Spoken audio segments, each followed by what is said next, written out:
ini matanya kuningnya ini udah dari kapan Ibu? Ya, jadi mata kuning, kulitnya juga kuning. Lihat lagi ke atas Ibu. Ya, ini kelopak matanya kalau saya tarik ke bawah ini kuning juga. Ini memang tanda sakit kuning, sakit liver. Iya. Nah, ini sakit Ibu? Iya. Karena makan kurang. Ini sakit kan di sini? Iya. Jadi ini harusnya di bawah iga ini tuh nggak keras, ini agak membengkak hatinya. Jadi itu yang namanya penyakit kuning, Mbak. Penyakit kuning pada ibu itu disebabkan oleh bilirubin terlalu banyak. Nah, bilirubin itu sebenarnya hasil pemecahan dari sel darah merah di tubuh kita.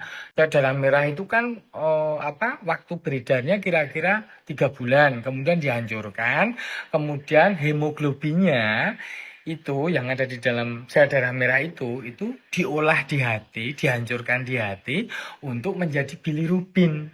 Lah, kalau bilirubinnya naik bisa berarti karena penghancurannya terlalu banyak sebelum diolah di hati. Namanya prehepatik, sebelum hepar, sebelum hati. Kemudian ada yang dihepar. Misalnya ada gangguan hati. Apakah itu infeksi virus? Virus itu kan bisa hepatitis bisa A, B, C, D. Misalnya begitu. Atau pengerasan hati karena faktor-faktor infeksi yang lain. Itu bisa. Itu yang dihepar di hati. Kemudian yang poshepatik. Poshepatik itu berarti di luar hati waktu dibuangnya. Yaitu misalnya kantong empedunya ada sumbatan. Jadi akhirnya nggak bisa dibuang lewat usus untuk dibuang ke Jadinya akhirnya beredar di dalam darah. Nah, ini memang perlu di USG, Ibu, ya. Kan kalau cek lab udah, ini kadar bilirubinnya 15, sedangkan normalnya 1,2 ke bawah. Ibu itu di angka 15. Jadi ini lebih baik di USG apakah memang ada sumbatan di kantong empedunya atau di hatinya yang sudah mengeras atau kena infeksi. Pemeriksaan lab yang lain akan saya lengkapin. Ini tadi kan saya pemeriksaan baru bilirubin aja. Kita akan lab lengkap apakah ini kena infeksi hatinya udah berapa lama nanti akan ketahuan. Cuma sekarang kita obatin dulu gejalanya dulu karena ibu kan nggak mau makan.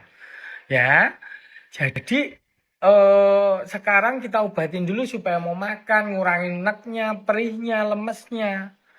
Sekarang ini kuningnya ini maksudnya baru sebagai kita anggap sebagai gejala gitu loh. Gejala adanya penyakit dasarnya lah. Penyakit dasarnya kita mau cari secara detail. Ya, tapi juga kita akan cek ulang. Ini bilirubinnya makin tinggi apa enggak? Karena kalau tinggi tidak baik.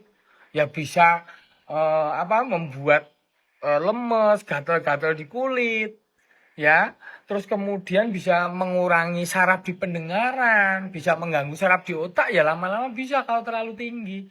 Ayo nanti seminggu lagi kontrol setelah hasil USG jadi, kemudian hasil lab lain jadi, kita lihat juga bilirubinnya udah turun apa malah makin naik ya. Tolong sabar ya, Ibu soalnya butuh agak jangka panjang ini ya.